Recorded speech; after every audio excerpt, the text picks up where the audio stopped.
En ce moment même, ton cerveau est en train de fabriquer une version de toi qui n'a jamais vraiment existé. Il retouche tes souvenirs, filtre ce que tu vois, et construit une réalité sur mesure. Cette version de toi, tu y crois dur comme fer. Imagine que tu croises ton ex dans la rue. En une fraction de seconde, ton cerveau fait quelque chose d'extraordinaire, il ne te montre pas ce qui se passe réellement. Il te présente sa version des événements, colorée par tes émotions, tes attentes, et tes peurs. Tu vois peut-être un sourire moqueur là, où il n'y a qu'une expression neutre. Tu entends peut-être de l'ironie dans sa voix alors qu'elle te dit, simplement bonjour. Ton cerveau vient de créer une micro-réalité, parfaitement adaptée à ton histoire personnelle. Ce processus ne se contente pas de modifier ce que tu perçois, dans l'instant. Il va plus loin.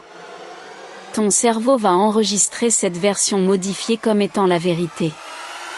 Dans quelques mois, quand tu repenseras à cette rencontre, tu te souviendras de ce sourire moqueur qui n'a peut-être jamais existé. Tu te rappelleras de cette ironie qui était uniquement dans ta tête. Et cette fausse mémoire deviendra une pierre de plus dans l'édifice de ta personnalité. Elle influencera tes futures décisions, tes relations, ta façon de voir le monde. C'est comme si ton cerveau était un réalisateur obsessionnel qui retourne chaque scène de ta vie pour qu'elle colle parfaitement au film qu'il veut raconter. Un film où tu es le héros, la victime, ou le sage, selon ce qui sert le mieux ton équilibre psychologique du moment. Ce mécanisme fonctionne en permanence, sans que tu t'en rendes compte.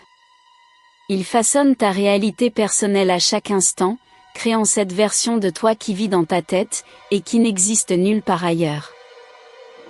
Et c'est là que ça devient vraiment troublant. Ton cerveau utilise ce qu'on appelle des filtres perceptuels pour construire ta réalité. Imagine-les comme des lunettes invisibles que tu ne peux jamais enlever. Ces filtres sélectionnent les informations qui correspondent à tes croyances existantes et écartent celles qui les contredisent. C'est le biais de confirmation en action. Si tu penses que ton patron ne t'aime pas, ton cerveau va remarquer chaque froncement de sourcils, chaque silence, chaque email sec. Mais il va ignorer ses compliments, ses sourires, ses gestes bienveillants. Pire encore, il va réinterpréter ces signaux positifs pour qu'ils collent à ta croyance. Son compliment devient suspect, son sourire hypocrite, sa bienveillance calculée. Ton cerveau construit littéralement une version alternative de ton patron pour maintenir la cohérence de ton monde intérieur. Ce processus se répète avec tes souvenirs. Chaque fois que tu te rappelles quelque chose, ton cerveau ne fait pas que récupérer un fichier. Il reconstruit activement le souvenir, en y ajoutant des détails qui n'existaient pas, en modifiant les émotions, en arrangeant la chronologie. Cette reconstruction est influencée par ton état d'esprit actuel, tes nouvelles expériences, tes peurs du moment. C'est pourquoi deux personnes qui ont vécu le même événement peuvent avoir des souvenirs complètement différents. Elles n'ont pas vécu le même événement dans leur tête. Leurs cerveaux ont créé deux versions distinctes de la réalité, chacune parfaitement logique et cohérente pour celui qui la porte. Cette création permanente de la réalité va jusqu'à influencer tes perceptions physiques. Des expériences ont montré que des personnes qui se croient en forme, perçoivent les escaliers comme moins raides que celles qui se pensent en mauvaise condition physique. Ton cerveau ajuste littéralement ta perception de l'effort en fonction de l'image que tu as de toi-même.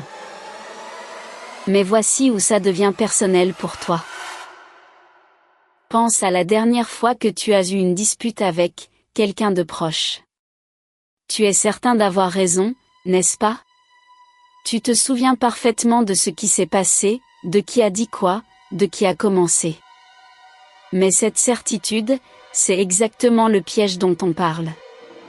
Ton cerveau a créé une version de cette dispute, où tu es dans ton bon droit. Il a amplifié les torts de l'autre, minimisé les tiens, et arrangé les détails pour que tout soit cohérent, avec l'image que tu as de toi-même. L'autre personne a fait exactement la même chose de son côté.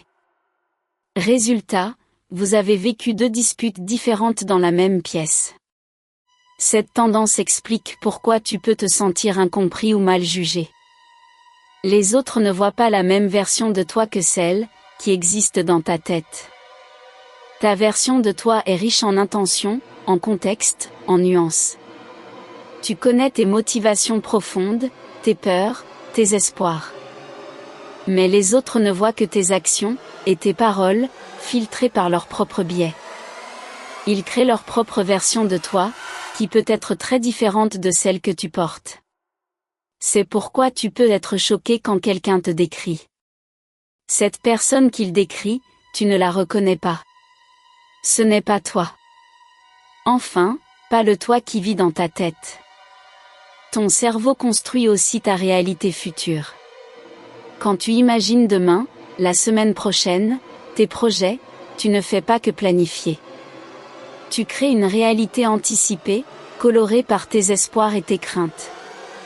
Cette réalité imaginée influence tes décisions d'aujourd'hui. Tu évites certaines situations parce que ton cerveau a déjà créé un scénario catastrophe. Tu fonces dans d'autres parce qu'il a peint un tableau idyllique. Ces réalités imaginées deviennent des prophéties autoréalisatrices qui façonnent ton avenir réel. Alors voici la question qui change tout: si ton cerveau crée, en permanence ta réalité, qui es-tu vraiment? La version de toi qui existe dans ta tête n'est qu'une construction, une histoire que ton cerveau se raconte pour maintenir ton équilibre psychologique. Mais reconnaître cela, c'est paradoxalement te donner une liberté immense. Tu peux commencer à observer ces filtres en action. Tu peux questionner tes certitudes, tes souvenirs, tes perceptions. Tu peux accepter que ta version des événements n'est qu'une version parmi d'autres.